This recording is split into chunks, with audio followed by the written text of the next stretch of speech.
이번 여행이 제 인생에서 가장 의미 있는 여행이 될 것 같아요. 일본인 여행작가 미카모토 하루코가 한국에서 보낸 시간은 단 며칠이었습니다. 하지만 그녀가 목격한 건 상상을 뛰어넘는 것들이었고 한국에서의 여행은 큰 충격의 연속이었습니다. 한강공원에서 노인이 쓰러졌을 때 주변 사람들이 일제히 움직였습니다. 조깅하던 남성, 신고하는 여성, 응급처치하는 간호사, 담요를 가져온 아저씨. 단 몇 분 만에 완벽한 협력이 이루어졌죠. 하루코는 온몸에 소름이 돋았어요. 교차로에서 아이가 위험했을 때 바로 달려가 아이를 구한 경찰관, 길 잃은 자신을 친절히 도와준 노부부, 이 나라에는 법이 아닌 마음으로 만들어진 안전망이 있었습니다. 하루코가 발견한 건 단순한 선진국이 아니었어요. 혼자가 아니라는 안정감을 주는 사회, 공동체가 살아 숨쉬는 나라였죠. 사연 시작하기 전에 무료로 할 수 있는 구독과 좋아요 부탁드립니다. 자, 그럼 일본인 하루코가 한국에서 겪은 놀라운 사건들을 지금 바로 들려드리겠습니다. 미카모토 하루코는 비행기 좌석에 앉아 창밖을 내다보고 있었습니다. 구름 사이로 보이는 한반도의 해안선이 점점 가까워지고 있었죠. 그녀는 10년 넘게 여행 작가로 일하며 여러 도시를 다녀왔지만 한국은 처음이었어요. 가방 속에는 카메라 2대와 녹음기, 그리고 빼곡하게 메모가 적힌 노트가 들어 있었습니다. 이번 여행의 목적은 새 책을 위한 소재 찾기였어요. 한국은 일본과 가까운 나라지만 최근 몇 년 사이 크게 변화했다는 이야기를 들어왔죠. 하루코는 그 변화의 실체를 직접 확인하고 싶었습니다. 비행기가 인천공항에 착륙했어요. 하루코는 입국장으로 향하며 주변을 둘러보기 시작했습니다. 공항 안내판들은 한국어, 영어, 일본어, 중국어로 정확하게 표시되어 있었어요. 공항 직원에게 길을 물을 필요가 없었죠. 모든 동선이 한눈에 들어올 만큼 체계적이고 명확하게 설계되어 있었습니다.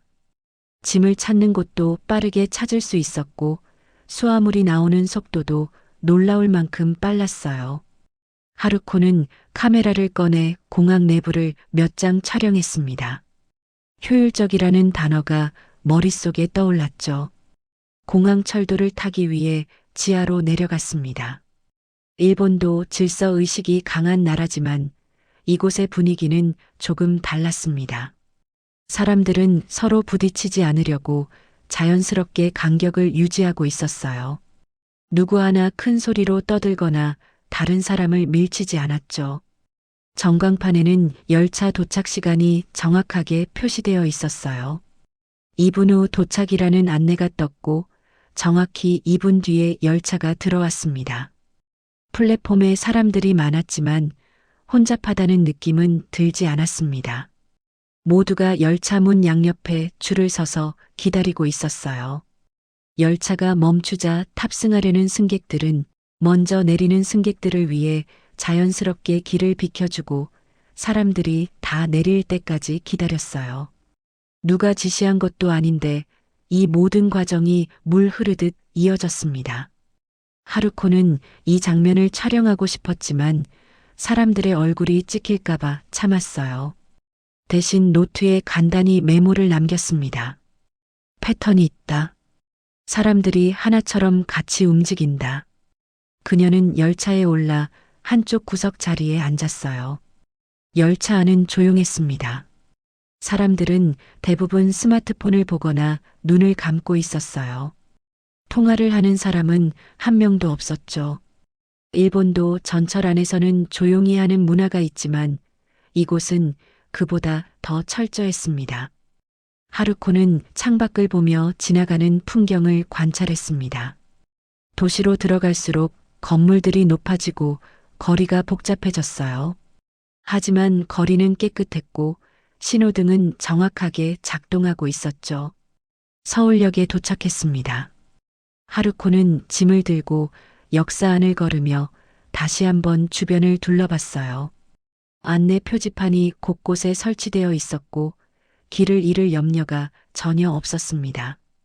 역 구내는 넓고 쾌적했고 사람들은 저마다 목적지를 향해 일정한 속도로 움직이고 있었어요. 마치 톱니바퀴처럼 정확하게 맞물려 돌아가는 기계 같았죠. 하루코는 택시를 타고 호텔로 향했습니다. 택시 기사는 친절했지만 말이 많지 않았어요. 목적지를 확인하고는 조용히 운전에 집중했죠. 호텔에 도착해 체크인을 마친 하루코는 방에 들어가 짐을 풀었습니다. 창밖으로 보이는 서울의 야경은 화려했어요. 빌딩마다 불이 켜져 있었고 거리에는 여전히 많은 사람들이 오가고 있었죠. 하루코는 침대에 앉아 오늘 하루를 떠올렸습니다. 공항에서부터 호텔까지의 모든 과정이 매끄럽게 진행됐어요. 그녀가 예상했던 것보다 훨씬 더 체계적인 나라였죠. 노트를 펼치고 펜을 꺼내 들었습니다. 예상보다 더 이상한 나라라고 적었어요. 이상하다는 표현이 적절한지 고민하다가 그대로 두기로 했습니다. 아직은 정확한 단어를 찾지 못했지만 분명 뭔가 특별한 것이 있었어요. 하루코는 내일 일정을 확인했습니다. 명동과 광화문 그리고 남산을 둘러볼 예정이었어요. 관광지보다는 사람들이 실제로 생활하는 공간을 관찰하고 싶었죠. 카페나 식당, 지하철역, 공원 같은 곳에서 한국인들의 일상을 담아낼 계획이었습니다. 그녀는 카메라 배터리를 충전하고 노트 여러 권을 가방에 넣었어요. 내일부터 본격적인 취재가 시작될 거였죠. 침대에 누워 눈을 감았지만 잠이 오지 않았습니다. 오늘 본 풍경들이 계속 머릿속을 맴돌았어요. 질서정연한 지하철 플랫폼, 조용한 열차 안, 정확한 안내 시스템. 일본도 선진국이라고 자부하지만 최근 몇 년 사이 공동체 의식이 많이 약해진 게 사실이었죠. 사람들은 점점 개인주의적으로 변하고 있었고 공공장소에서의 질서도 예전만 못했어요. 하루코는 한국이 어떻게 이런 사회를 만들어낼 수 있었는지 궁금해졌습니다. 단순히 경제가 발전해서일까요? 아니면 교육 시스템의 차이일까요? 그녀는 이번 여행에서 그 답을 찾고 싶었어요. 이제 막 첫날이 끝났을 뿐인데 벌써 기대감이 커지고 있었습니다. 아침 햇살이 호텔 창문으로 들어왔습니다. 하루코는 일찍 일어나 간단히 씻고 카메라 가방을 챙겼어요. 오늘은 명동 일대를 둘러볼 예정이었죠. 호텔 조식을 먹고 나서 지하철을 타고 명동역으로 향했습니다. 역에서 나오자 이른 아침임에도 거리에는 사람들이 제법 많았어요. 상점들이 하나둘 문을 열고 있었고 거리를 청소하는 상인들의 모습도 보였죠. 하루코는 골목을 천천히 걸으며 주변을 관찰했습니다. 한 카페 앞을 지나다가 발걸음을 멈췄어요. 유리창 너머로 카페 안이 훤히 보였는데 실내가 매우 깔끔하게 정돈되어 있었죠. 손님들은 각자 자리에 앉아 조용히 음료를 마시고 있었습니다. 하루코는 문을 열고 안으로 들어갔어요. 카페 안은 아늑했습니다. 은은한 조명과 잔잔한 음악이 공간을 채우고 있었어요. 카운터에서 메뉴판을 보던 하루코는 아메리카노를 주문했죠. 카페 매니저로 보이는 여성이 친절하게 주문을 받았습니다. 이름은 이보람이었어요. 보람은 하루코가 일본인임을 눈치채고 천천히 또박또박 말했죠. 잠시만 기다려주세요. 하루코는 자리를 찾아 앉았습니다. 창가 쪽 테이블에 자리를 잡고 가방에서 노트를 꺼냈어요. 카페 안을 둘러보니 손님들의 행동에 일정한 패턴이 있었죠. 음료를 받아간 손님들은 자리로 돌아가면서도 주변을 살폈습니다. 다른 사람과 부딪히지 않으려고 조심스럽게 움직였어요. 음료를 다 마신 손님들은 자리를 뜰 때 컵과 접시를 직접 반납대로 가져갔죠. 누가 시키지 않아도 모두가 자연스럽게 그렇게 했습니다. 하루코는 이 장면을 사진으로 남기고 싶었어요. 하지만 손님들의 얼굴이 찍힐 수 있어서 망설여졌죠. 보람이 하루코의 테이블로 음료를 가져왔습니다. 여기 아메리카노 나왔습니다. 감사합니다. 하루코는 일본어로 대답했다가 한국어로 다시 말했어요. 보람은 부드럽게 미소 지으며 고개를 끄덕였습니다. 하루코는 핸드폰을 꺼내 번역기 어플을 켠 뒤 용기를 내서 물었어요. 혹시 카페 안 풍경을 촬영해도 될까요? 저는 일본에서 온 여행 작가인데 한국의 일상을 기록하고 있어요. 보람은 잠시 생각하더니 고개를 끄덕였습니다. 손님들 얼굴만 안 나오게 하시면 괜찮아요. 정말 감사합니다. 하루코는 카메라를 꺼내 조심스럽게 카페 내부를 촬영했어요.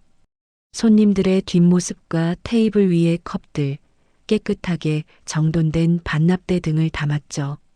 촬영을 마친 하루코는 보람에게 다시 인사했습니다. 혹시 잠깐 이야기 나눠도 될까요? 지금은 손님이 많지 않아서 괜찮아요. 보람은 하루코 맞은편에 앉았습니다. 하루코는 노트를 펼치고 질문을 시작했어요. 한국 사람들은 정말 질서를 잘 지키는 것 같아요. 카페에서도 다들 자기 자리를 스스로 정리하고요.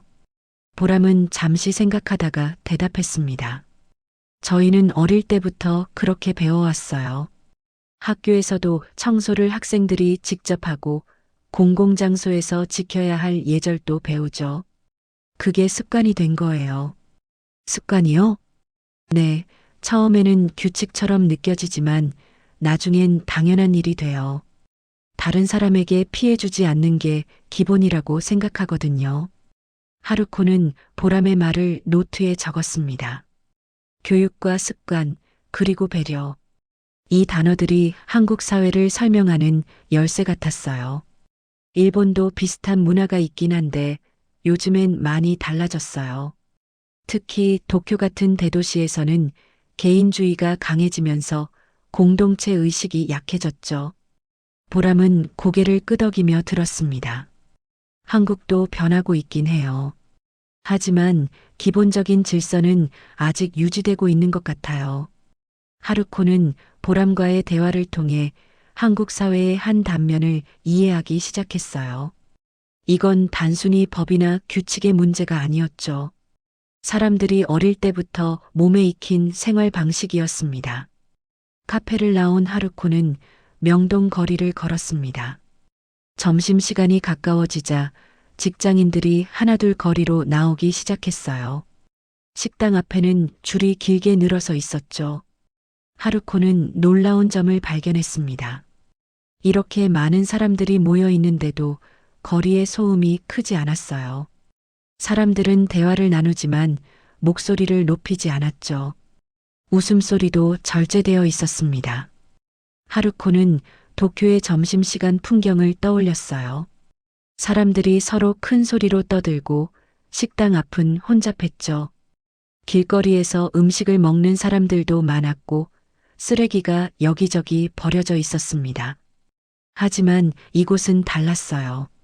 사람들은 식당 안으로 들어가서 음식을 먹었고 길거리에는 쓰레기가 거의 보이지 않았죠. 횡단보도 앞에서 신호를 기다리는 사람들을 관찰했습니다. 빨간 불이 켜지자 모두가 멈춰 섰어요. 차가 한 대도 오지 않는 상황이었지만 아무도 신호를 무시하지 않았죠. 신호가 바뀌고 사람들은 일제히 횡단보도를 건넜어요. 이 과정이 마치 안무처럼 정확했죠. 하루코는 벤치에 앉아 노트를 펼쳤습니다. 오늘 본 것들을 정리하고 싶었어요. 카페에서의 관찰, 보람과의 대화, 거리의 질서. 이 모든 것이 하나의 그림으로 모이기 시작했죠. 한국 사회는 개인의 자유와 공동체의 질서가 균형을 이루고 있었습니다. 사람들은 자신의 행동이 다른 사람에게 어떤 영향을 미칠지 항상 생각하는 것 같았어요. 하루코는 일본 사회와의 차이를 생각했습니다. 일본도 한때는 질서와 예절을 중시하는 나라였어요. 하지만 경제가 침체되고 사회가 개인주의로 기울면서 공동체 의식이 약해졌죠. 지하철에서 큰 소리로 통화하는 사람들, 길거리에 무단으로 쓰레기를 버리는 사람들이 늘어났습니다. 사람들은 자신의 편의만 생각하게 됐어요. 한국은 어떻게 이런 질서를 유지할 수 있었을까요? 보람의 말처럼 교육의 힘일까요? 아니면 사회 전체가 공유하는 어떤 가치관이 있는 걸까요? 하루코는 이 질문에 대한 답을 찾고 싶었습니다. 오후가 되어 하루코는 다시 걷기 시작했어요. 명동에서 광화문 쪽으로 향했죠. 거리는 여전히 깨끗했고 사람들은 질서 정연하게 움직이고 있었습니다. 하루코는 이제 이 풍경이 조금씩 익숙해지기 시작했어요. 하지만 동시에 더 많은 것을 알고 싶어졌죠. 노트에 마지막 문장을 적었습니다. 나는 지금 사회 질서의 원리를 발견하고 있는 중이다. 이건 단순한 규칙이 아니라 사람들의 마음속에 자리 잡은 하나의 철학이다. 한국인들은 왜 이렇게 사는 걸까? 그 이유를 알아내는 것이 이번 여행의 핵심이 될 것 같았어요. 하루코는 노트를 덮고 다시 걷기 시작했습니다. 아직 하루가 더 남아 있었고 더 많은 것을 관찰할 시간이 있었어요. 그녀는 카메라를 들고 다음 장소로 향했죠. 한국이라는 나라가 점점 더 흥미로워지고 있었습니다. 하루코는 광화문 쪽으로 걸어가며 거리를 유심히 살폈습니다. 넓은 도로와 높은 빌딩들 사이로 사람들이 바쁘게 오가고 있었어요. 그런데 한 가지 이상한 점이 눈에 들어왔죠. 이렇게 많은 사람들이 다니는데도 거리가 매우 깨끗했습니다. 하루코는 주변을 둘러보며 쓰레기통을 찾았어요. 그런데 쓰레기통이 생각보다 많지 않았죠. 도쿄에서는 거리 곳곳에 쓰레기통이 있었지만 그래도 길거리에 쓰레기가 널려 있었습니다. 하지만 여기는 반대였어요. 쓰레기통은 적은데 거리는 깨끗했죠. 하루코는 이 모순을 이해할 수 없었습니다. 사람들은 쓰레기를 어디에 버리는 걸까요? 한 카페 앞을 지나다가 그 답을 발견했습니다. 카페 주인으로 보이는 남성이 빗자루를 들고 가게 앞 보도를 쓸고 있었어요. 자기 가게 안뿐만 아니라 밖까지 청소하고 있었죠. 조금 더 걸어가니 옷가게 앞에서도 같은 모습을 볼 수 있었습니다. 점원이 걸레로 유리창을 닦고 있었고 가게 앞 바닥도 깨끗하게 정돈하고 있었어요. 하루코는 멈춰서서 이 장면을 관찰했습니다. 이건 누가 시켜서 하는 일이 아니었어요. 상인들이 자발적으로 자기 가게 주변을 관리하고 있었죠. 한두 곳이 아니라 거의 모든 가게가 그렇게 하고 있었습니다. 하루코는 카메라를 꺼내 조심스럽게 몇 장 촬영했어요. 남산 쪽으로 향하는 길에도 같은 풍경이 이어졌습니다. 주택가를 지나는데 한 노인이 자기 집 앞 골목을 쓸고 계셨어요. 아파트 입구에서는 경비원이 화단을 정리하고 있었죠. 공원에서는 산책 나온 시민이 벤치 주변에 낙엽을 쓸어 모으고 있었습니다. 누구 하나 자기 일이 아니라고 외면하지 않았어요. 하루코는 벤치에 앉아 노트를 펼쳤습니다. 이건 규칙이 아니라 일상이었어요. 법으로 정해진 것도 아니고 누가 감시하는 것도 아닌데 사람들은 자연스럽게 주변을 깨끗하게 유지하고 있었죠. 이런 행동이 어디서 비롯된 걸까요? 단순히 교육만으로는 설명이 안 됐습니다. 뭔가 더 깊은 이유가 있을 것 같았어요. 남산 케이블카 탑승장 근처에서 하루코는 사진을 찍고 있었습니다. 서울 시내가 한눈에 내려다 보이는 풍경을 담고 있었죠. 그때 누군가 옆에서 말을 걸었어요. 일본에서 오셨나요? 하루코는 고개를 돌렸습니다. 50대 중반쯤 되어 보이는 남성이 부드럽게 미소 지으며 서 있었어요. 단정한 옷차림에 목에는 관광 해설사 명찰이 걸려 있었죠. 네, 맞아요. 어떻게 아셨어요? 카메라 가방에 일본어 스티커가 붙어 있더라고요. 저는 서울시 관광 해설사 박준혁이라고 합니다. 아, 그렇군요. 저는 미카모토 하루코예요. 여행 작가로 일하고 있습니다. 준혁은 공손하게 고개를 숙였습니다. 여행 작가시라니 멋지네요. 서울은 처음 방문하시나요? 네, 처음이에요. 새 책을 위해 한국의 일상을 취재하고 있어요. 그렇군요. 혹시 궁금한 점 있으시면 언제든 물어보세요. 하루코는 잠시 망설이다가 준혁에게 질문했습니다. 사실 하나 궁금한 게 있어요. 한국은 왜 이렇게 거리가 깨끗한가요? 쓰레기통도 많지 않은데 쓰레기가 거의 안 보여요. 준혁은 고개를 끄덕이며 생각에 잠겼습니다. 좋은 질문이세요. 한국의 청결 문화는 사실 오랜 역사가 있어요. 역사요? 네, 한국은 전쟁을 겪었잖아요. 한국 전쟁 이후에 나라 전체가 폐허였어요. 그때부터 사람들이 자기 주변을 스스로 가꾸기 시작했죠. 하루코는 준혁의 말에 귀를 기울였습니다. 정부가 모든 걸 해줄 수 없는 상황이었으니까 시민들이 직접 나섰던 거예요. 자기 집 앞 골목부터 시작해서 동네 전체를 깨끗하게 만들었죠. 그게 지금까지 이어진 건가요? 그렇죠. 처음에는 생존을 위한 필수였다면 지금은 생활 방식이 된 거예요. 할머니, 할아버지 세대가 자식들에게 가르쳤고 그 자식들이 또 다음 세대에게 전해준 거죠. 하루코는 노트에 준혁의 설명을 빠르게 적었습니다.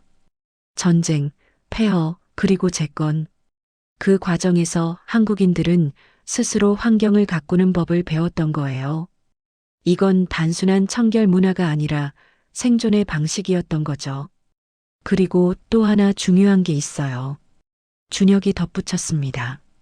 한국 사람들은 공동체 의식이 강해요. 내 집만 깨끗하면 된다는 생각이 아니라 우리 동네 전체가 깨끗해야 한다고 생각하죠. 그래서 가게 주인들도 자기 가게 앞뿐만 아니라 옆 가게 앞까지 쓸어요. 공동체 의식이요. 네, 한국은 빠르게 산업화되면서도 그 의식을 잃지 않았어요. 오히려 더 강해졌다고 볼 수 있죠. 하루코는 준혁의 말을 곱씹었습니다. 과거와 현재가 이어진 사회적 흐름. 전쟁의 폐허에서 시작된 작은 실천이 지금의 깨끗한 도시를 만들었던 거예요. 이건 다른 나라에서는 쉽게 볼 수 없는 독특한 문화였죠. 일본은 어때요? 도쿄도 깨끗하지 않나요? 준혁이 물었습니다.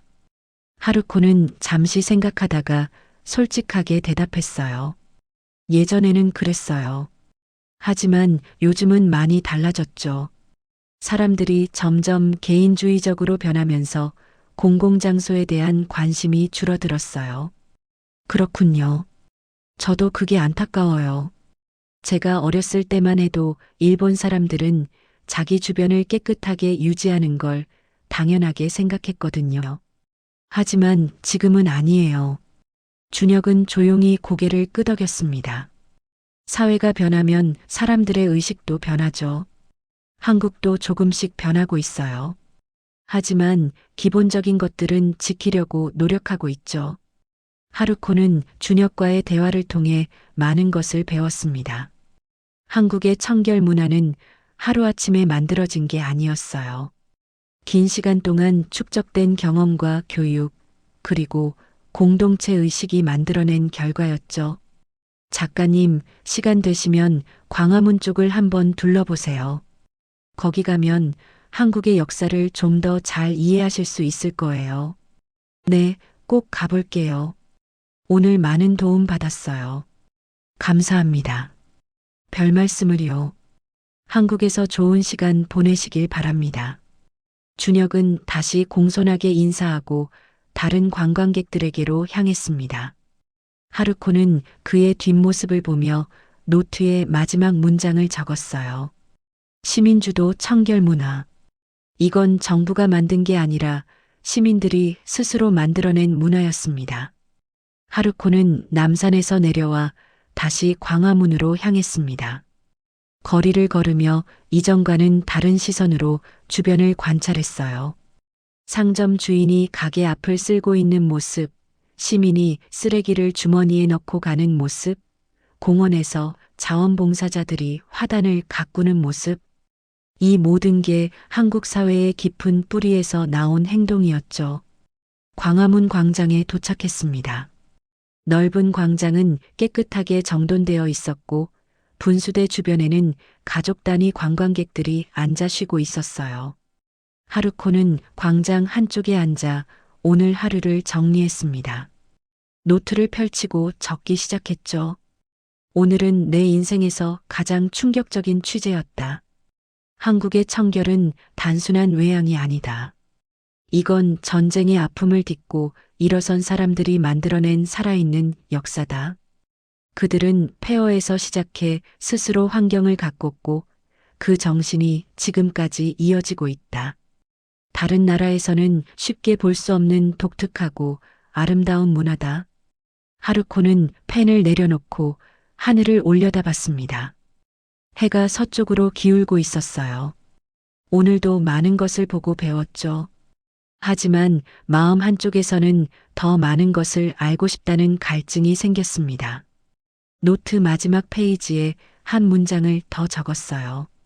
하지만 내일은 더 큰 무언가가 나를 기다리고 있을 것 같다. 왜 그런 예감이 드는지는 모르겠지만 한국에서의 여행은 아직 끝나지 않았다.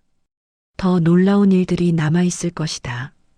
하루코는 노트를 덮고 호텔로 돌아갔습니다. 오늘 본 것들을 사진으로 정리하고 내일 일정을 계획해야 했어요.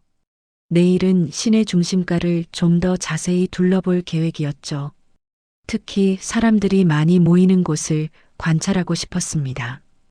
호텔 방에 돌아온 하루코는 카메라에서 사진들을 확인했어요.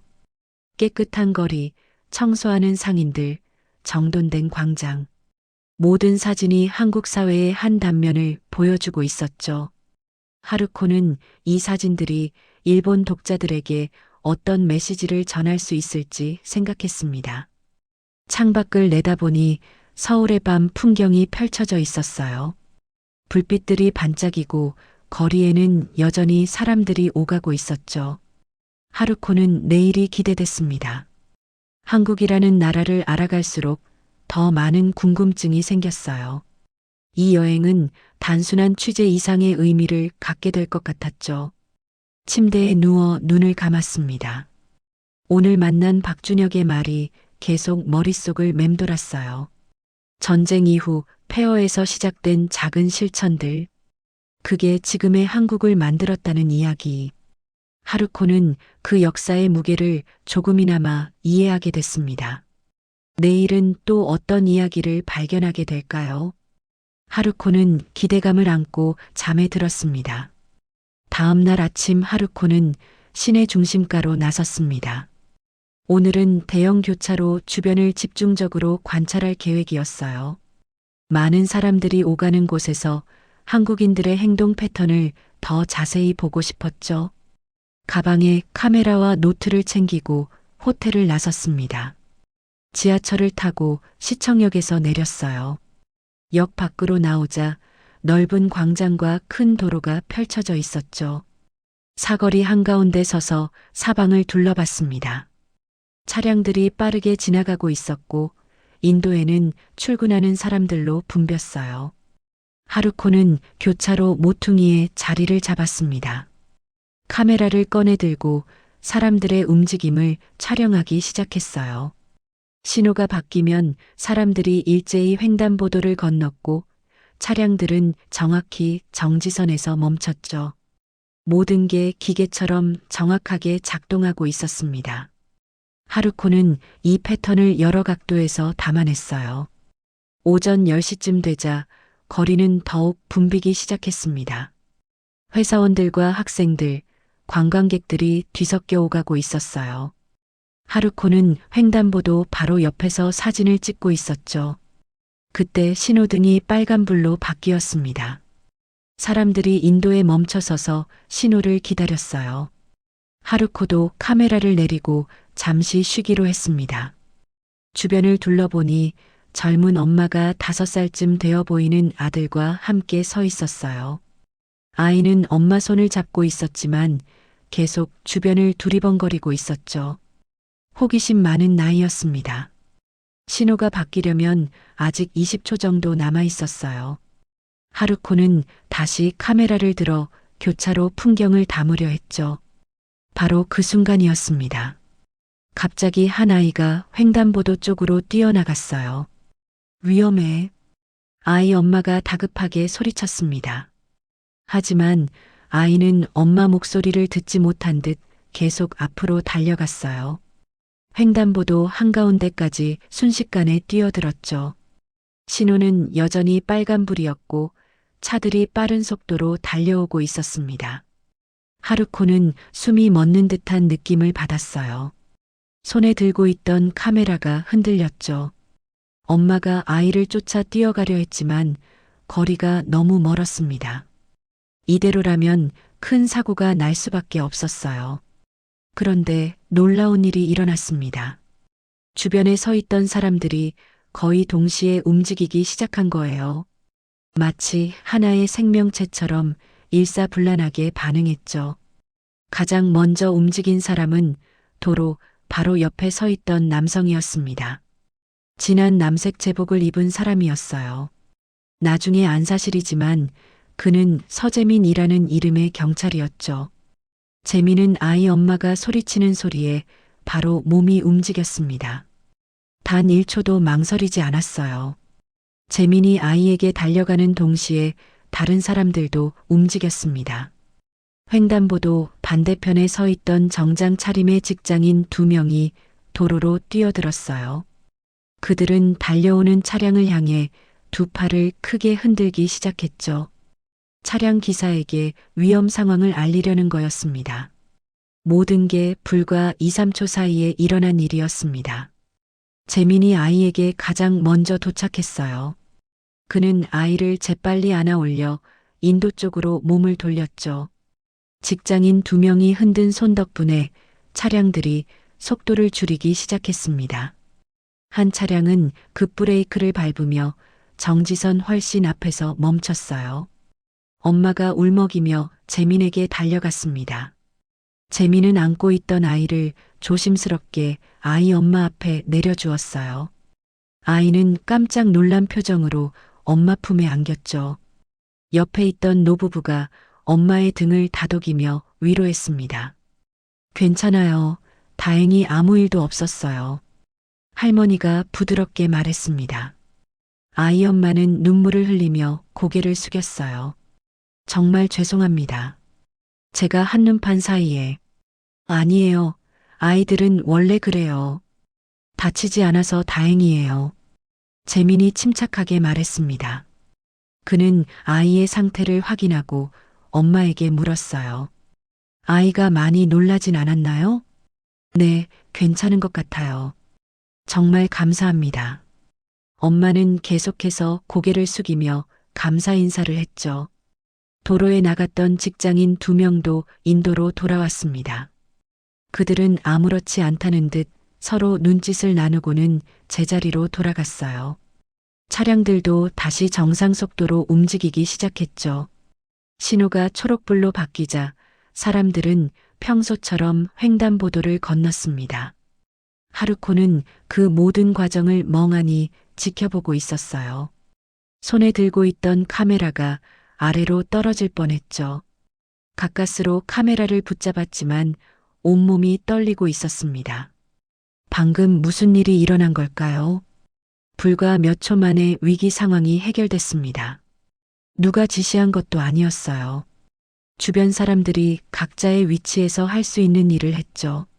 안전요원은 아이를 구했고 직장인들은 차량을 막았고 노부부는 엄마를 도왔습니다. 마치 오래전부터 연습한 것처럼 완벽한 협력이었어요. 하루코는 주변을 둘러봤습니다. 사람들은 이미 평소 모습으로 돌아가 있었어요.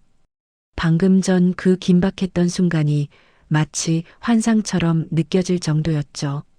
아무도 특별한 일을 한 것처럼 행동하지 않았습니다. 그저 당연한 일을 했을 뿐이라는 표정들이었어요. 하루코는 벤치에 앉아야 했습니다. 다리에 힘이 빠져 더 이상 서 있을 수가 없었어요. 가슴이 두근거렸고 손은 여전히 떨리고 있었죠. 가방에서 물병을 꺼내 물을 한 모금 마셨습니다. 방금 본 장면을 머릿속으로 되짚어 봤어요. 이건 단순한 시민의식이 아니었습니다. 이건 반사적인 공동체 행동이었죠.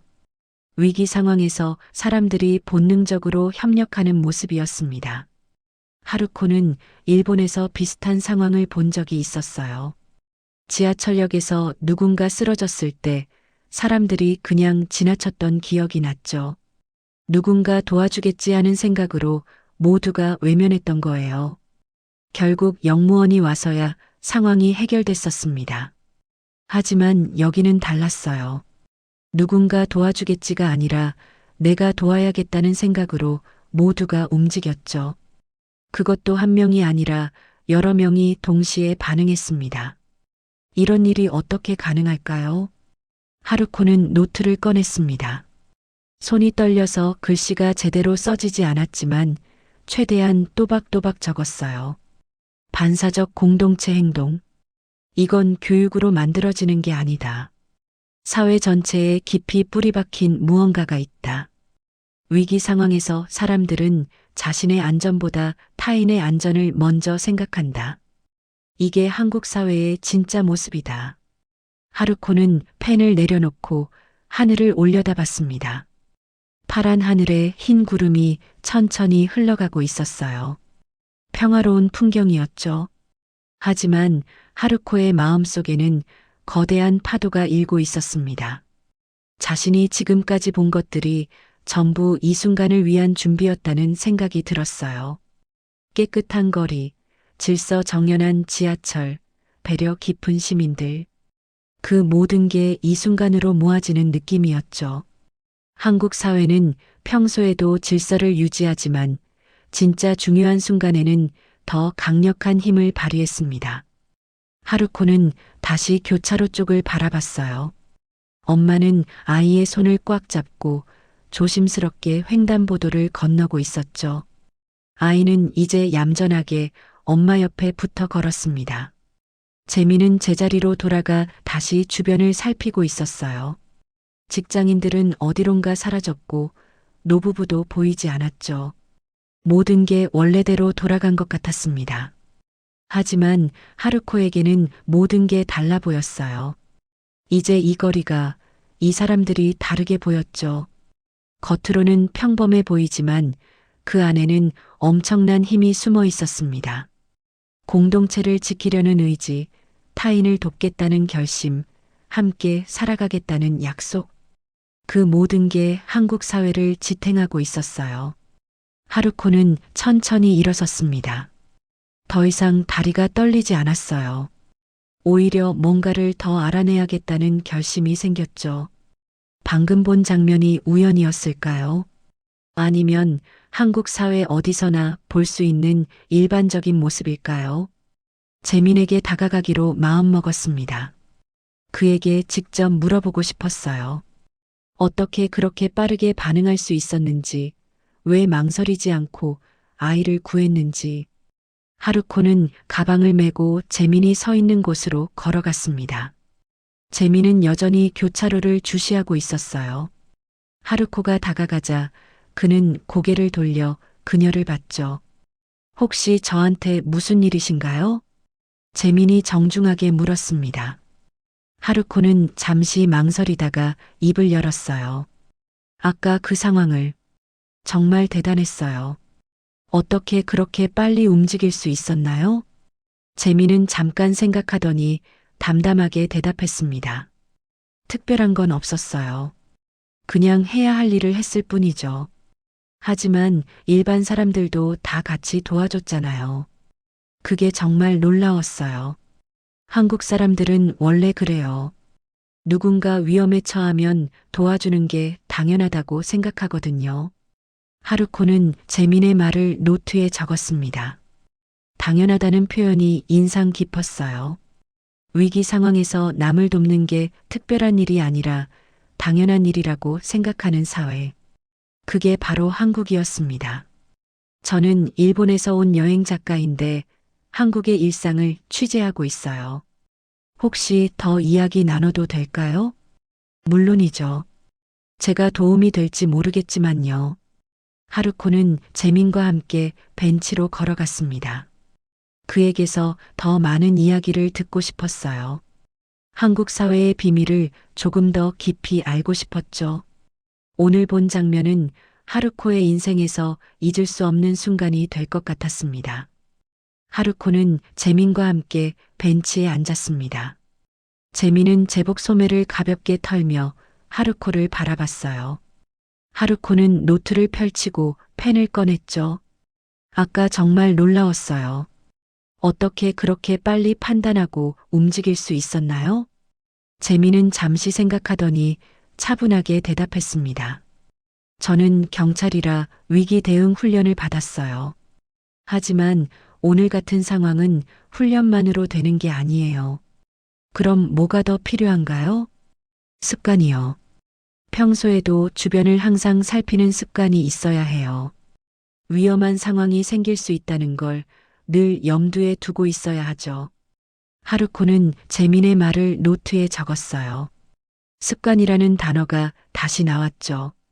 그런데 주변 사람들도 다 같이 도와줬잖아요. 그 직장인 분들이나 노부부 분들도요. 재민은 고개를 끄덕였습니다. 한국 사람들은 어릴 때부터 안전 교육을 많이 받아요. 학교에서도 화재 대피 훈련이나 지진 대응 훈련을 정기적으로 하고요. 그러다 보니 위급한 상황에서 어떻게 행동해야 하는지 몸이 기억하는 거죠. 몸이 기억한다는 게 무슨 뜻인가요? 머리로 생각하기 전에 몸이 먼저 반응한다는 거예요. 위험을 보면 자동으로 도와야겠다는 생각이 들어요. 그게 자연스러운 거죠. 하루코는 감탄했습니다. 교육이 단순히 지식을 전달하는 게 아니라 몸에 배게 만드는 거였어요. 일본도 안전 교육을 하긴 하는데 실제 상황에서는 사람들이 잘 움직이지 않아요. 그건 아마 실전 경험이 부족해서 그럴 거예요. 한국은 과거에 여러 사고를 겪으면서 안전의 중요성을 뼈저리게 느꼈거든요. 그래서 교육도 더 철저해졌고요. 재민의 설명을 듣는 동안 하루코는 계속 고개를 끄덕였어요. 한국의 안전의식은 단순히 규칙을 지키는 것이 아니라 실제 경험에서 나온 거였죠. 그때 한 남성이 다가왔습니다. 교차로 근처 편의점 주인으로 보였어요. 그는 손에 생수병 2개를 들고 있었죠. 아까 그 일 때문에 놀라셨죠? 물이라도 드세요. 남성이 하루코와 재민에게 생수를 건넸습니다. 재민은 공손하게 받았어요. 감사합니다. 하루코도 생수를 받으며 감사 인사를 했죠. 편의점 주인은 재민에게 말했습니다. 오늘 수고 많으셨어요. 저도 뛰어나가려고 했는데 경찰관님이 워낙 빠르시더라고요. 아니에요. 다행히 아이가 다치지 않아서 정말 다행이었어요. 하루코는 편의점 주인의 말에 귀를 기울였습니다. 혹시 실례지만 여쭤봐도 될까요? 아까 가게에서 상황을 보고 계셨나요? 네, 저희 가게가 교차로 바로 앞이라 밖을 보고 있을 때가 많거든요. 혹시 모를 상황에 대비해서요. 혹시 모를 상황이요? 네, 교통사고나 넘어지는 사람이 있을 수도 있잖아요. 그럴 때 바로 도와드려야죠. 하루코는 놀라움을 감추지 못했어요. 편의점 주인까지도 항상 주변을 살피고 있었던 거죠. 한국 사람들은 다 이렇게 주변을 신경 쓰나요? 편의점 주인은 잠깐 생각하더니 대답했습니다. 글쎄요, 특별히 신경 쓴다기보다는 그냥 당연한 거 아닌가요? 누군가 위험하면 도와줘야죠. 다시 당연하다는 표현이 나왔습니다. 하루코는 이 단어가 한국 사회를 설명하는 핵심어라고 생각했어요. 편의점 주인은 가게로 돌아갔고 하루코는 재민과의 대화를 이어갔습니다. 일본에서는 이런 상황에서 사람들이 잘 나서지 않아요. 누군가 도와주겠지 하면서 외면하는 경우가 많죠. 재민은 조용히 고개를 끄덕였습니다. 그건 아마 책임에 대한 두려움 때문일 거예요. 잘못 도와줬다가 문제가 생길까봐 망설이는 거죠. 맞아요. 실제로 일본에서는 그런 일도 있었어요. 누군가를 도와주다가 오히려 책임을 지게 된 경우도 있고요. 한국도 그런 문제가 아예 없는 건 아니에요. 하지만 기본적으로는 선의로 도운 사람을 보호하는 분위기가 있어요. 사회 전체가 그렇게 생각하니까 사람들이 망설이지 않고 도울 수 있는 거죠. 하루코는 재민의 말을 곱씹었습니다. 사회 분위기가 개인의 행동을 결정하는 거였어요. 한국은 도움을 주는 사람을 지지하는 사회였고, 그래서 사람들이 주저하지 않고 움직일 수 있었죠. 일본은 점점 개인주의가 강해지고 있어요. 남의 일에 관여하지 않는 게 예의라고 생각하는 사람들도 많아졌고요. 재민은 조용히 들었습니다. 그건 안타까운 일이네요. 공동체가 약해지면 결국 모두가 불안해질 수밖에 없으니까요. 하루코는 재민의 말에 깊이 공감했어요. 실제로 일본에서 혼자 사는 노인들이 쓰러져도 며칠간 발견되지 않는 경우가 늘고 있었죠. 이웃 간의 유대가 약해지면서 벌어지는 일이었습니다. 그때 익숙한 목소리가 들렸어요. 하루코 씨, 여기 계셨네요. 고개를 돌리니 박준혁이 걸어오고 있었습니다. 그는 하루코를 알아보고 반갑게 인사했죠. 안녕하세요. 여기서 또 만나네요. 네, 우연이네요.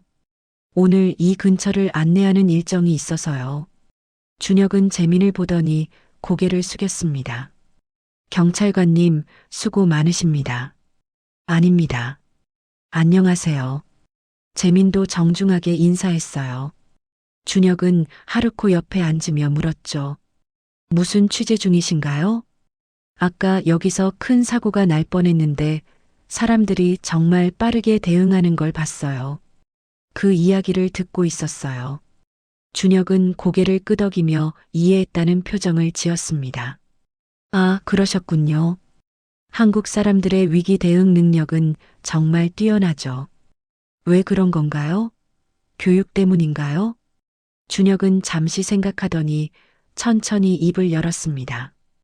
교육도 있지만 역사적 배경이 더 크다고 봐요. 역사요? 네, 한국은 오랜 시간 동안 외침을 받았고 전쟁도 겪었어요. 그 과정에서 사람들은 함께 살아남아야 한다는 걸 배웠죠. 하루코는 준혁의 말에 집중했습니다. 일제강점기 때도 그랬고 한국 전쟁 때도 그랬어요. 혼자서는 살아남을 수 없었어요. 서로 돕고 협력해야만 했죠. 그게 지금까지 이어진 건가요? 그렇죠. 전쟁이 끝난 뒤에도 한국은 가난했어요. 정부가 모든 걸 책임질 수 없는 상황이었죠. 그래서 마을 사람들끼리 서로 도우며 살았어요. 집을 짓거나 농사를 짓거나 아이를 키우거나 모든 걸 함께 했죠. 준혁의 설명을 들으며 하루코는 한국 사회의 뿌리를 이해하기 시작했어요. 그리고 산업화 시기에도 마찬가지였어요. 빠르게 발전하는 과정에서 많은 사고가 있었어요. 건설 현장 사고, 화재, 각종 재난들이요. 그때마다 사람들은 함께 대응했어요.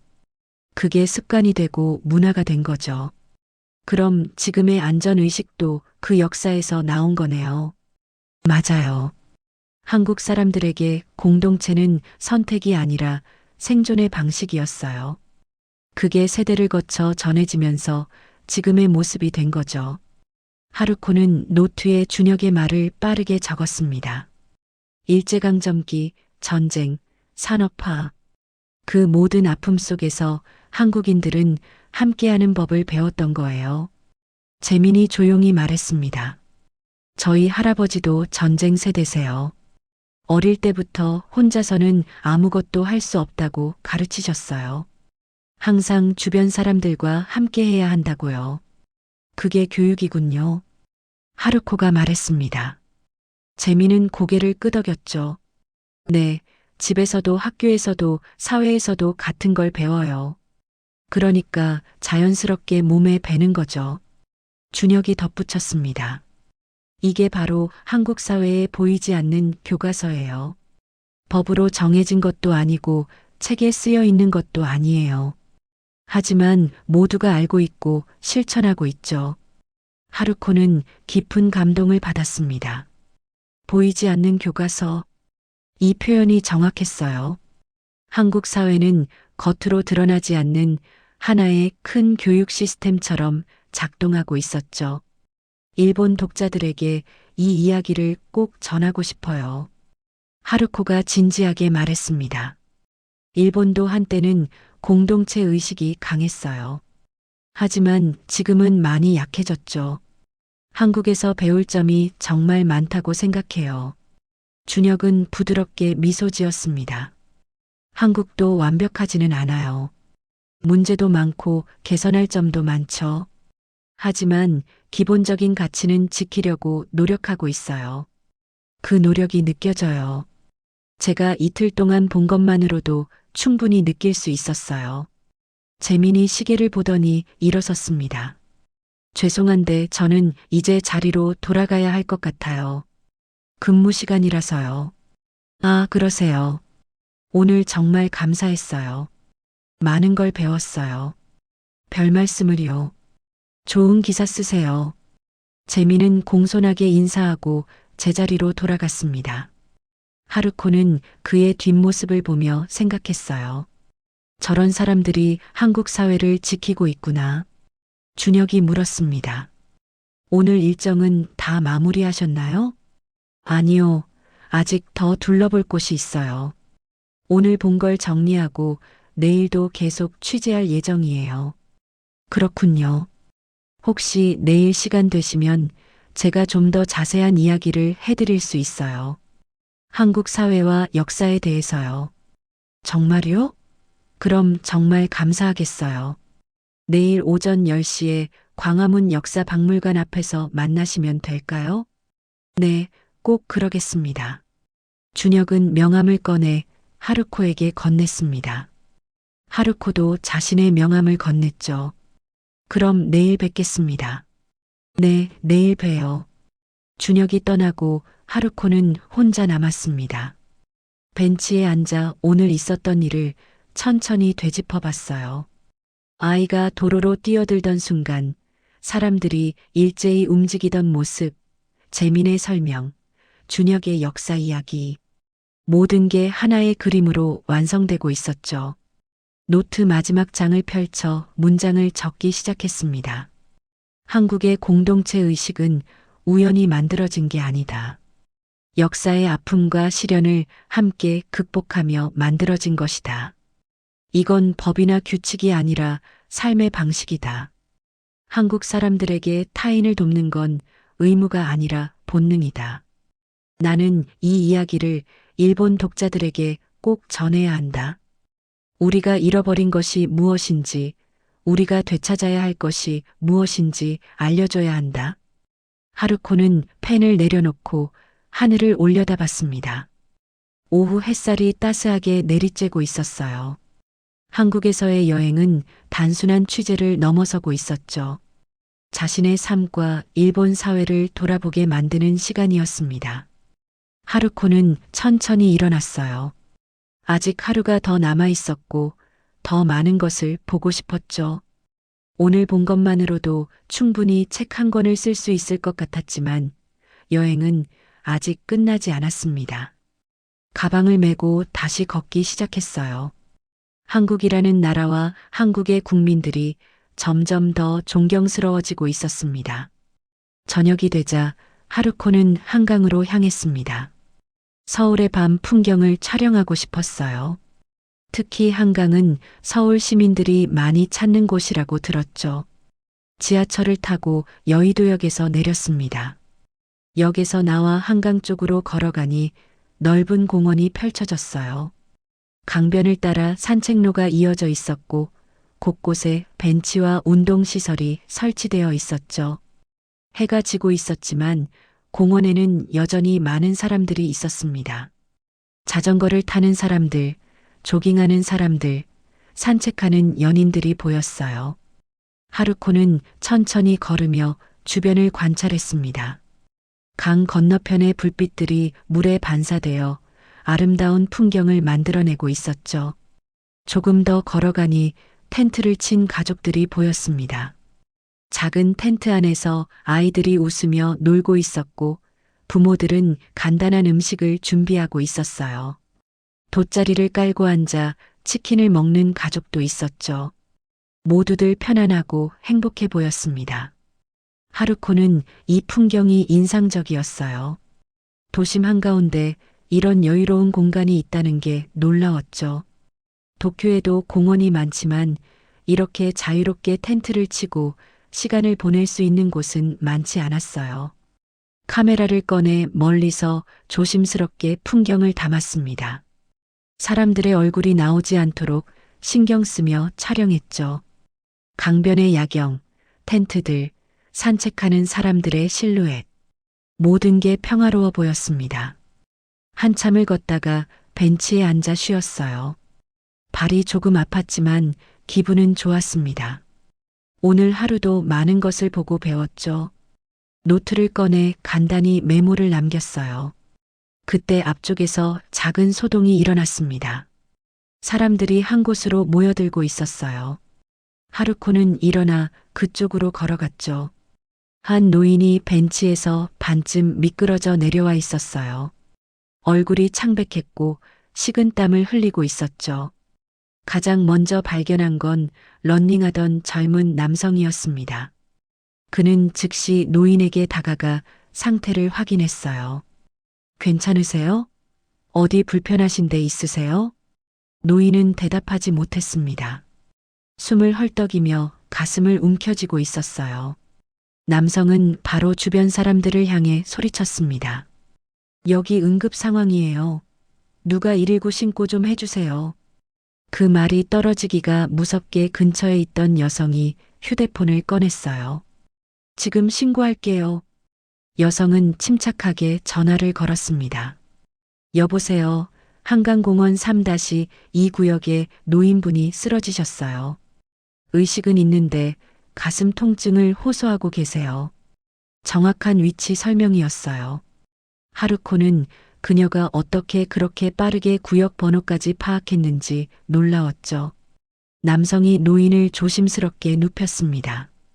그리고 노인의 셔츠 단추를 풀어 숨쉬기 편하게 해줬어요. 옆에 있던 또 다른 남성이 자기 가방에서 물병을 꺼내 건넸죠. 물 여기 있어요. 감사합니다. 남성은 노인에게 조심스럽게 물을 먹였습니다. 그 사이 주변에 사람들이 더 모여들었어요. 하지만 아무도 시끄럽게 떠들지 않았죠. 조용히 상황을 지켜보며 필요한 것이 있는지 살폈습니다. 한 중년 여성이 앞으로 나섰어요. 저 간호사예요. 제가 봐드릴게요. 아, 다행이다. 부탁드립니다. 런닝하던 남성이 자리를 비켜줬습니다. 간호사는 노인의 맥박을 짚어보고 호흡을 확인했어요. 심장 쪽 문제인 것 같아요. 구급차가 오면 바로 병원으로 가셔야 해요. 네, 알겠습니다. 텐트를 치고 있던 한 아버지가 자기 텐트에서 담요를 가져왔습니다. 추우실까 봐요. 이거 덮으세요. 간호사는 고맙다는 표정으로 담요를 받아 노인에게 덮어줬어요. 노인의 얼굴색이 조금씩 돌아오고 있었죠. 119 신고를 했던 여성이 다시 전화를 받았습니다. 네, 환자분 상태는 안정되고 있어요. 간호사분이 계셔서 지금 봐주시고 계세요. 네, 알겠습니다. 그녀는 전화를 끊고 주변에 알렸어요. 구급차가 5분 안에 도착한대요. 다행이네요.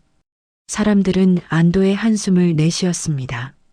하루코는 이 모든 과정을 조금 떨어진 곳에서 지켜보고 있었어요. 온몸에 소름이 돋았죠. 이번에도 똑같았습니다. 위기 상황에서 사람들이 하나처럼 움직였어요. 누가 지시하지 않아도 각자 할 수 있는 일을 찾아서 했죠. 신고하는 사람, 응급처치하는 사람, 물건을 제공하는 사람. 모두가 정확하게 역할을 나눠 대응했습니다. 몇 분 안 되어 곧 구급차 사이렌 소리가 들렸어요. 구급차가 도착하자 사람들은 자연스럽게 길을 비켜줬습니다. 구급대원들이 들 것을 들고 빠르게 다가왔죠. 간호사가 구급대원에게 노인의 상태를 설명했어요. 맥박은 처음보다 안정되고 있어요. 의식은 있으시고요. 네, 감사합니다. 저희가 인계받겠습니다. 구급대원들은 노인을 들것에 조심스럽게 옮겼습니다. 노인은 희미하게 주변 사람들을 바라봤어요. 고맙다는 표정이었죠.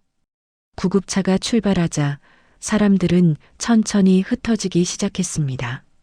조깅하던 남성은 다시 조깅을 시작했고 간호사는 자기 자리로 돌아갔어요.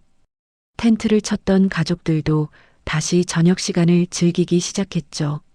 마치 아무 일도 없었던 것처럼 평화로운 분위기가 돌아왔습니다. 하루코는 벤치에 앉아 방금 본 장면을 되새겼어요. 손이 떨려서 한참 동안 아무것도 할 수 없었죠. 오늘 낮에 교차로에서 본 장면이 다시 떠올랐습니다. 그때도 지금도 똑같았어요. 한국 사람들은 위기 상황에서 주저하지 않았습니다. 자신의 일처럼 나서서 도왔고 정확하게 협력했죠. 그리고 상황이 해결되면 조용히 자기 자리로 돌아갔어요. 특별한 일을 한 것처럼 행동하지도 않았습니다. 하루코는 노트를 꺼내 펜을 들었어요. 한국에 사는 건 생각보다 안전하다. 여기서는 누군가 쓰러지면 반드시 누군가 도와준다. 혼자 방치되는 일이 없다. 사회 전체가 하나의 안전망처럼 작동한다. 이게 한국이다. 문장을 적고 나니 마음이 조금 진정됐습니다. 하루코는 천천히 일어나 다시 걷기 시작했어요.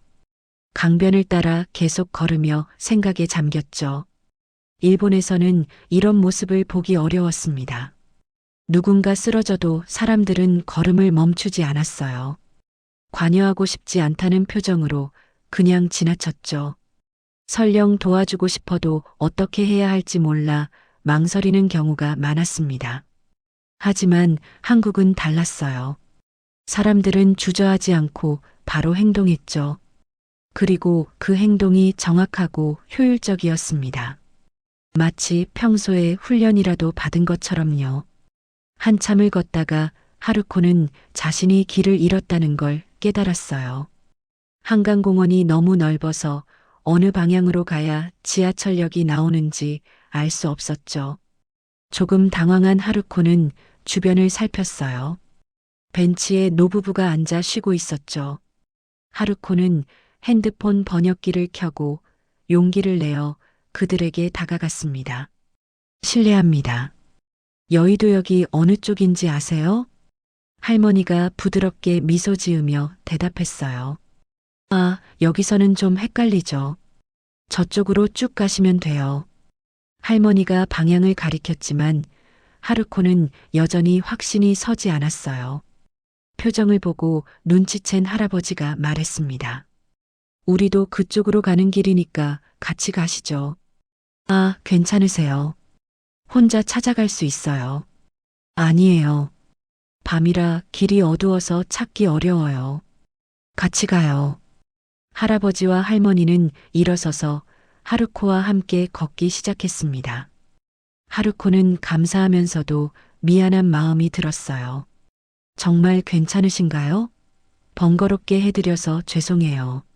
무슨 말씀을요? 이 정도는 당연한 거죠. 할머니가 웃으며 말했습니다. 또 당연하다는 표현이었어요. 걸으면서 할아버지가 물었습니다. 일본에서 오셨어요? 네, 맞아요. 어떻게 아셨어요? 억양을 들으니까 일본분 같더라고요. 여행 오신 거예요? 네, 여행 작가로 일하고 있어서 취재차 왔어요. 아, 그러시구나. 서울은 어때요? 마음에 드세요? 할아버지가 관심 있게 물었어요. 하루코는 잠시 생각하다가 솔직하게 대답했습니다. 정말 놀라웠어요. 제가 생각했던 것보다 훨씬 더 좋은 곳이에요. 그래요? 뭐가 좋았어요? 사람들이요. 한국 사람들은 정말 친절하고 배려심이 깊어요. 그리고 서로 돕는 모습이 정말 인상적이었어요. 할머니가 고개를 끄덕이며 말했습니다. 우리는 그냥 평범하게 사는데 그게 특별하게 보일 수도 있겠네요. 평범하지 않아요. 일본에서는 보기 힘든 모습이에요. 하루코의 진심 어린 말에 할아버지와 할머니는 조용히 미소 지었어요. 일본도 좋은 나라잖아요. 우리도 일본 여행 가본 적 있는데 정말 깨끗하고 좋더라고요. 예전에는 그랬어요. 하지만 요즘은 많이 달라졌어요. 사람들이 점점 개인주의적으로 변하고 있어요. 할아버지는 이해한다는 듯 고개를 끄덕였습니다. 어느 나라나 시대가 변하면 사람들도 변하죠. 한국도 예전만큼은 아니에요. 그래도 기본적인 건 지키려고 노력하는 것 같아요. 그 기본이 정말 중요한 것 같아요. 하루코가 말했습니다. 할머니가 부드럽게 대답했어요. 맞아요. 기본만 지켜도 사회가 편안해지잖아요. 조금 더 걸으니 지하철역 입구가 보였습니다. 할아버지가 앞을 가리키며 말했어요. 저기 보이죠? 저기가 역 입구예요. 아, 보여요. 정말 감사합니다. 천만에요. 조심해서 들어가세요. 할머니도 손을 흔들며 작별 인사를 했습니다. 좋은 여행 되세요. 정말 고맙습니다. 덕분에 큰 도움 받았어요. 하루코는 깊이 고개를 숙여 인사했어요. 할아버지와 할머니는 다시 한번 미소 지으며 돌아갔죠. 하루코는 그들의 뒷모습을 바라보며 또 한 번 감동을 느꼈습니다. 낯선 외국인에게 길을 안내해주기 위해 동선을 바꾼 거예요. 아무렇지도 않게 당연한 일인 것처럼요. 지하철역으로 내려가며 하루코는 생각했습니다. 한국인들이 가진 기본적인 착함. 그게 바로 이 도시의 분위기를 만드는 거였어요. 법이나 규칙이 아니라 사람들의 마음이 사회를 지탱하고 있었죠. 열차를 기다리며 노트를 꺼냈습니다. 오늘 하루를 정리하고 싶었어요. 펜을 들고 적기 시작했죠. 오늘 나는 한국 사회의 안전망을 직접 목격했다. 쓰러진 노인을 돕는 시민들, 길 잃은 나를 도와준 노부부. 모두가 자신의 일처럼 나서서 도왔다. 이건 특별한 사람들만의 행동이 아니다. 한국 사회 전체에 흐르는 기본적인 가치다. 서로를 돌보고 함께 살아가려는 의지. 그게 이 나라를 안전하고 따뜻하게 만든다. 하루코는 펜을 내려놓고 플랫폼을 바라봤어요. 사람들이 조용히 열차를 기다리고 있었죠. 이제 이 풍경이 낯설지 않았습니다. 오히려 편안하고 안전하게 느껴졌어요. 열차가 들어왔습니다. 하루코는 열차에 올라 창가 자리에 앉았어요. 창밖으로 지나가는 서울의 야경을 보며 생각했죠. 내일은 마지막 날이다. 준혁과의 인터뷰가 예정되어 있다.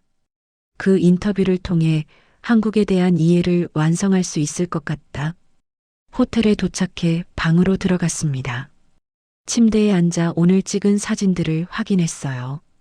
한강의 야경, 텐트를 친 가족들, 평화로운 강변 풍경, 모든 사진이 한국의 일상을 보여주고 있었죠.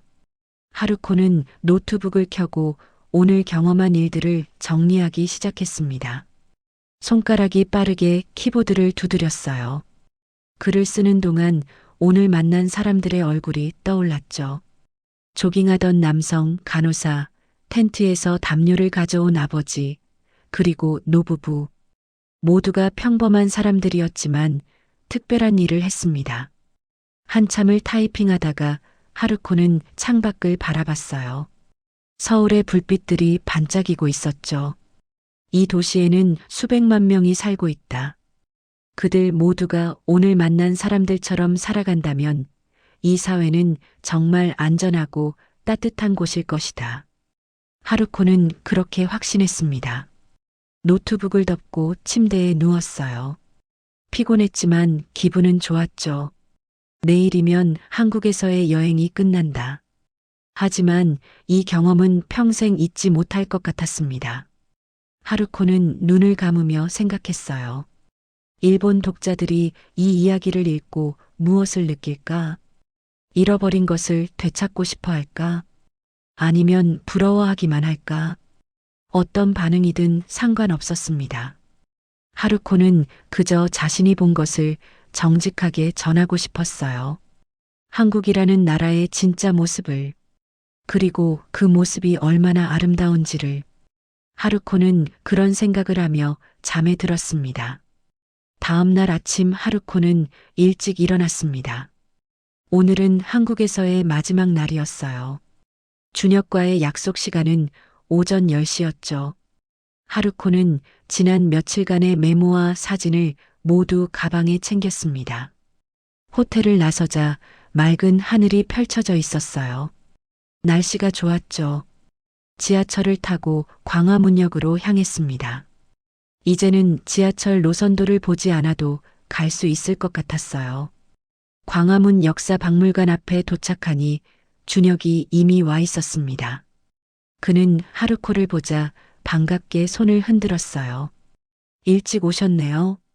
네, 오늘이 마지막 날이라 일찍 나왔어요. 그러시군요. 근처 조용한 카페로 갈까요? 거기서 편하게 이야기 나누시죠. 좋아요. 준혁은 하루코를 박물관 근처의 작은 카페로 안내했습니다. 카페는 조용했고 창가 자리가 비어 있었어요. 두 사람은 자리에 앉아 음료를 주문했죠. 하루코는 노트와 녹음기를 꺼냈습니다. 녹음해도 될까요? 물론이죠. 준혁은 흔쾌히 동의했어요. 하루코는 녹음기를 켜고 질문을 시작했습니다. 이틀 동안 서울을 돌아다니면서 정말 많은 걸 봤어요. 한국 사람들의 시민의식이 어떻게 만들어진 건지 궁금해요. 준혁은 잠시 생각하다가 천천히 입을 열었습니다. 한국의 시민의식은 하루아침에 만들어진 게 아니에요. 오랜 시행착오를 거쳐서 지금의 모습이 된 거죠. 시행착오요? 네, 한국은 빠르게 발전했어요. 전쟁이 끝나고 불과 50년 만에 선진국 대열에 들어섰죠. 그 과정이 순탄하지만은 않았어요. 준혁은 커피를 한 모금 마시고 이어서 말했습니다. 산업화 시기에 많은 사고가 있었어요. 건물이 무너지고 다리가 끊어지고 화재가 발생했죠. 그때마다 많은 사람들이 희생됐어요. 하루코는 준혁의 말을 노트에 적으며 들었습니다. 그런 아픔을 겪으면서 한국 사람들은 안전의 중요성을 깨달았어요. 그리고 안전은 정부만의 책임이 아니라 시민 모두의 책임이라는 걸 배웠죠. 그래서 지금처럼 된 거군요. 맞아요. 사람들은 스스로 변화했어요. 안전 교육을 받기 시작했고 서로를 돌보는 문화가 자리 잡았죠. 하루코는 지난 이틀간 만난 사람들을 떠올렸습니다. 카페 매니저 보람, 안전요원 재민, 한강에서 만난 시민들. 모두가 같은 이야기를 했었죠. 서로 돕는 게 당연하다고, 함께 살아가는 게 중요하다고. 제가 만난 분들도 비슷한 말씀을 하셨어요. 그럴 거예요. 한국 사람들은 공동체의 힘을 믿거든요. 혼자서는 약하지만 함께하면 강해진다는 걸 역사를 통해 배웠어요. 준혁의 말에는 확신이 담겨 있었습니다. 한국의 인프라가 이렇게 발전한 것도 시민들의 책임감 덕분이에요. 좋은 시설을 만드는 것도 중요하지만 그걸 잘 사용하고 유지하는 건 시민들의 몫이거든요. 그 말이 정말 와닿아요. 일본도 좋은 시설이 많지만 사람들이 제대로 활용하지 못하는 경우가 많거든요. 하루코는 솔직하게 말했습니다. 준혁은 이해한다는 듯 고개를 끄덕였어요. 사회 시스템과 시민의식이 함께 발전해야 해요. 둘 중 하나만으로는 부족하죠. 한국은 그 두 가지를 모두 갖춘 것 같아요. 완벽하지는 않아요. 아직도 개선할 점이 많죠. 하지만 방향은 맞다고 생각해요. 하루코는 잠시 멈춰서 지난 며칠을 되돌아봤습니다. 첫날 공항에서 느꼈던 놀라움, 명동 카페에서 본 질서, 교차로에서 목격한 위기 대응, 한강에서 만난 따뜻함. 모든 게 하나의 그림으로 완성되고 있었어요. 제가 일본 독자들에게 이 이야기를 전하고 싶은데 어떻게 전해야 할지 고민이에요. 하루코가 조심스럽게 말했습니다. 준혁은 잠시 생각하더니 대답했어요. 두 나라의 차이를 강조하기보다는 배울 점을 중심으로 쓰시면 어떨까요?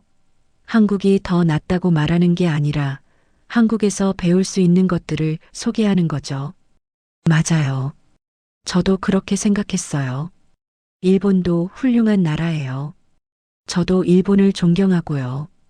다만 서로 배울 점이 있다면 배우면 되는 거죠. 준혁의 말은 균형 잡혀 있었습니다.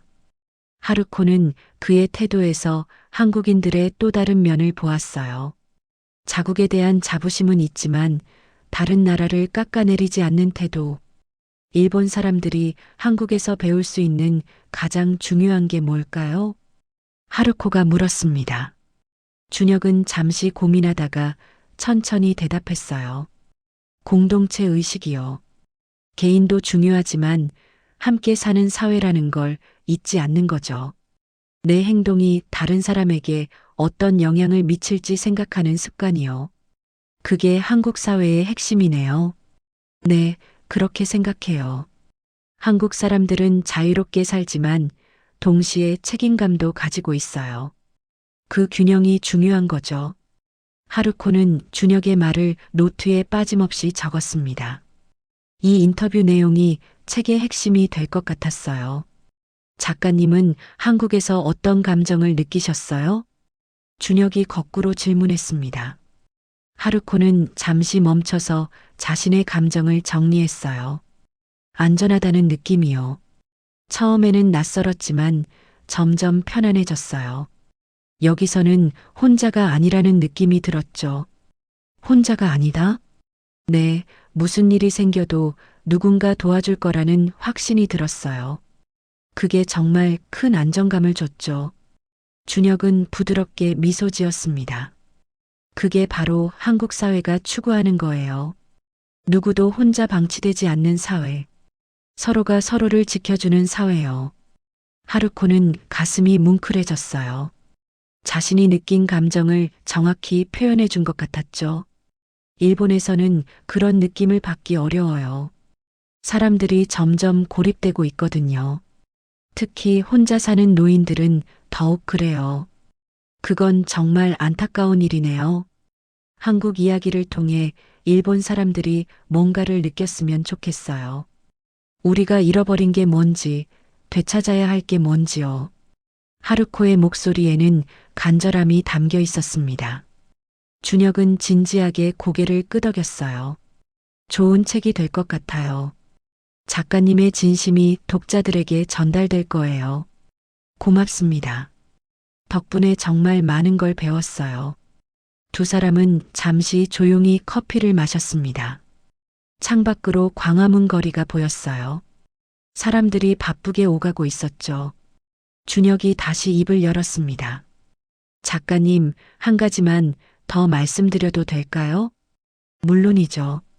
일본 독자들이 한국을 단순히 부러워하기만 하지 않았으면 좋겠어요. 한국도 여전히 문제가 많거든요. 완벽한 나라는 없어요. 네, 알아요. 다만 서로 배우고 발전하는 게 중요하다고 생각해요. 한국과 일본은 가까운 이웃이잖아요. 서로에게서 좋은 점을 배우면 두 나라 모두 더 나아질 수 있을 거예요. 준혁의 말은 편견이 없었습니다. 하루코는 그의 균형 잡힌 시각에 감탄했어요. 제 책이 그런 역할을 할 수 있었으면 좋겠어요. 비교나 경쟁이 아니라 배움과 성장의 이야기로요. 그렇게 쓰신다면 정말 의미 있는 책이 될 거예요. 하루코는 준혁과의 대화를 통해 자신이 쓸 책의 방향을 명확히 잡았습니다. 한국을 찬양하는 것도 일본을 비판하는 것도 아닌 책. 두 나라가 서로에게서 배울 수 있는 점을 담은 책을 쓰고 싶었어요. 마지막으로 한국 사람들에게 전하고 싶은 말이 있으세요? 준혁이 물었습니다. 하루코는 잠시 생각하다가 대답했어요. 지금의 모습을 잃지 않았으면 좋겠어요. 서로를 돌보는 문화, 함께 살아가는 가치관을요. 그게 한국을 특별하게 만드는 거니까요. 감사합니다. 그 말씀 한국 사람들이 들으면 힘이 될 거예요. 인터뷰가 끝나갈 무렵 준혁이 마지막 말을 덧붙였습니다. 일본 독자들이 이 책을 읽고 한국을 조금 더 이해하게 됐으면 좋겠어요. 그리고 양국 관계가 더 좋아지는데 도움이 됐으면 하고요. 저도 그렇게 바라요. 제 책이 작은 다리 역할을 할 수 있다면 정말 뜻깊을 것 같아요. 하루코는 녹음기를 끄고 노트를 덮었습니다. 인터뷰는 끝났지만 대화는 계속 이어졌어요. 오늘 오후 비행기 타세요? 네, 4시 비행기예요. 그럼 점심이라도 같이 하시죠. 제가 맛있는 한식당 아는 데가 있어요. 그러면 정말 감사하죠. 두 사람은 카페를 나와 근처 한식당으로 향했습니다. 식당은 현대적이면서도 전통적인 분위기가 어우러진 곳이었어요. 준혁이 메뉴를 추천해줬고 하루코는 그의 추천을 따랐죠. 음식이 나오는 동안 하루코는 가방에서 지난 며칠간의 사진을 꺼냈습니다. 이 사진들이 제 책에 실릴 거예요. 준혁은 사진을 하나하나 살펴봤어요. 깨끗한 거리, 질서정연한 지하철, 한강의 야경. 모든 사진이 서울의 일상을 담고 있었죠. 좋은 사진들이에요. 서울의 진짜 모습을 잘 담으셨네요. 감사합니다. 특별한 걸 찍으려고 한 게 아니라 그냥 일상을 담았어요. 그게 더 좋아요. 일상이야말로 그 사회의 진짜 모습을 보여주니까요. 음식이 나왔습니다. 하루코는 한국 음식을 먹으며 지난 며칠을 떠올렸어요.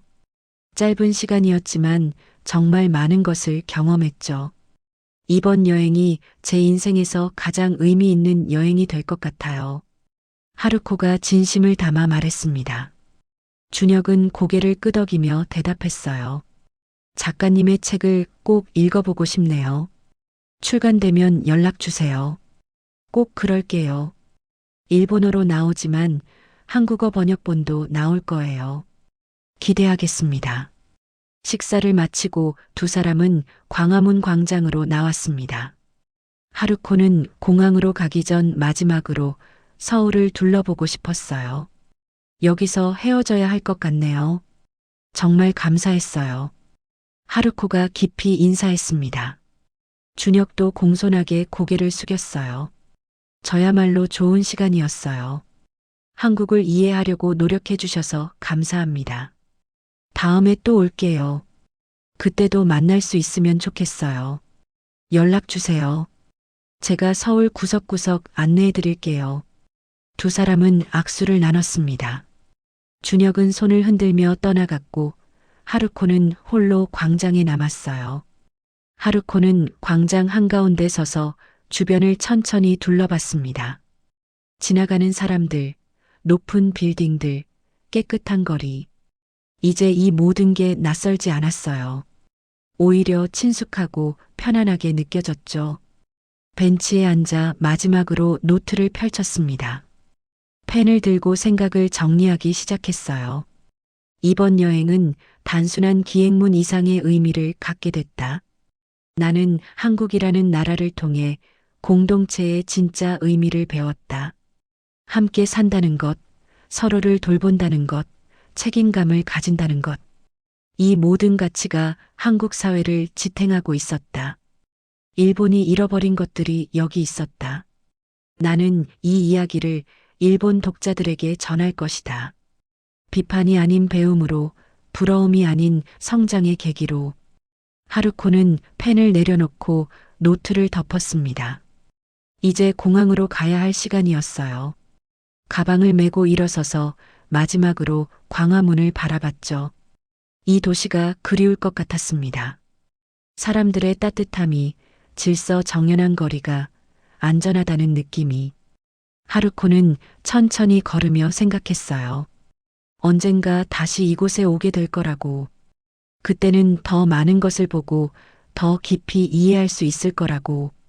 지하철역으로 향하는 길에 하루코는 자신도 모르게 미소 짓고 있었습니다. 한국에서의 며칠이 자신을 변화시켰다는 걸 느낄 수 있었어요. 작가로서도 한 사람으로서도. 공항철도를 타고 인천공항으로 향했습니다. 창밖으로 스쳐 지나가는 서울의 풍경을 보며 하루코는 생각했죠. 이 경험을 글로 옮기는 게 쉽지 않을 거다.